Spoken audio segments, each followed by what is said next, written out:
दोस्तों आज हम आपको सुनाने वाले हैं योगिनी एकादशी व्रत कथा।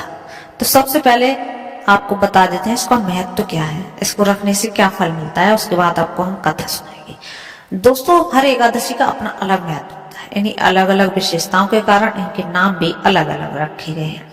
प्रत्येक वर्ष में 24 एकादशियां होती हैं। मल मास की एकादशियों को मिलाकर इनकी संख्या 26 हो जाती है। इन्हीं एकादशियों में एक एकादशी आषाढ़ मास के कृष्ण पक्ष की एकादशी जिसे योगिनी एकादशी कहते हैं, जो अभी आने वाली है। योगिनी एकादशी का उपवास रखने से समस्त पापों का दोस्तों नाश होता है तथा इस योग में तो भोगते ही और परलोक में मुक्ति भी मिलती है। योगिनी एकादशी व्रत कथा की बात करें तो चलिए दोस्तों आज शुरू करते हैं। महाभारत काल की बात है कि एक बार धर्मराज युधिष्ठिर ने भगवान श्री कृष्ण से कहा, हे त्रिलोकीनाथ, मैंने जेठ माह के शुक्ल पक्ष की निर्जला एकादशी की कथा तो सुनी है, अब आप कृपा करें कि आषाढ़ माह की कृष्ण पक्ष की एकादशी जो कथा आती है उसकी कथा हमें सुनाइए। श्री कृष्ण ने कहा, हे पांडुपुत्र, आषाढ़ माह की कृष्ण पक्ष की एकादशी का नाम योगिनी एकादशी है। इसके व्रत से सभी पाप नष्ट हो जाते हैं और यह व्रत श्लोक में भोग तथा परलोक में मुक्ति दिलाने वाला है। हे धर्मराज, यह एकादशी तीनों लोकों में प्रसिद्ध है। इसके व्रत से सभी पाप नष्ट हो जाते हैं। तो मैं पुराण में कही हुई कथा सुनाता हूँ, ध्यानपूर्वक सुनो। कुबेर नाम का एक राजा अलकापुरी नाम की नगरी में राज करता था। वह शिव भक्त था। उसका उनका हेम जो माली था नामक एक यक्ष सेवक था, जो उनकी पूजा के लिए फूल लाया करता था। हेम माली की विशालाक्षी नाम की अति सुंदर स्त्री भी थी।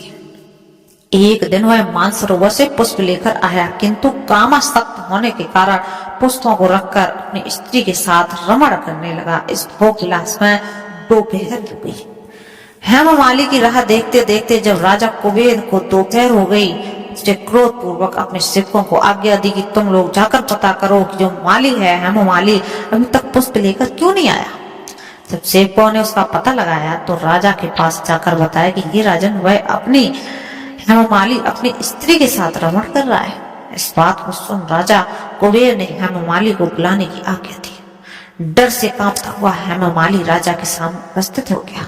उसे देखकर कुबेर को अत्यंत क्रोध गया और उसने होंठ फड़फड़ाने लगे। राजा ने कहा, अरे अधम, तूने मेरे परम पूजनीय देव भगवान शिव जी का अपमान किया है। मैं तुझे श्राप देता हूँ कि तू स्त्री के वियोग में तड़पे और मृत्यु लोक में जाकर कोड़ी का जीवन व्यतीत करे।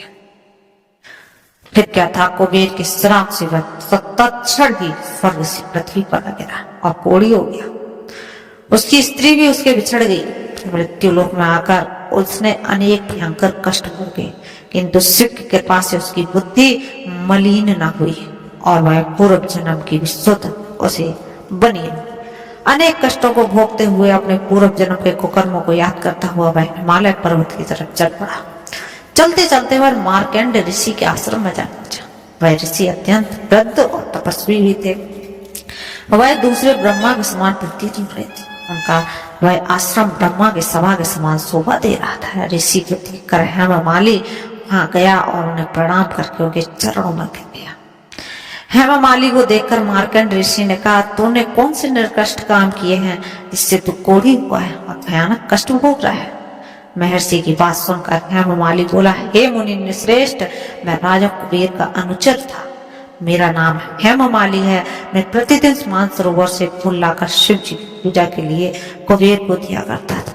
एक दिन पत्नी सहवास के सुख में फंस जाने के कारण मुझे समय का ज्ञान ही नहीं रहा और दोपहर तक पुष्प न पहुंचा सका। तब उन्होंने मुझे साफ दे दिया कि तू अपनी स्त्री का वियोग और मृत्यु लोक में जाकर कोड़ी बनकर भोग। इस कारण मैं कोड़ी हो गया हूँ तथा पृथ्वी पर आकर भयंकर कष्ट भोग रहा हूँ।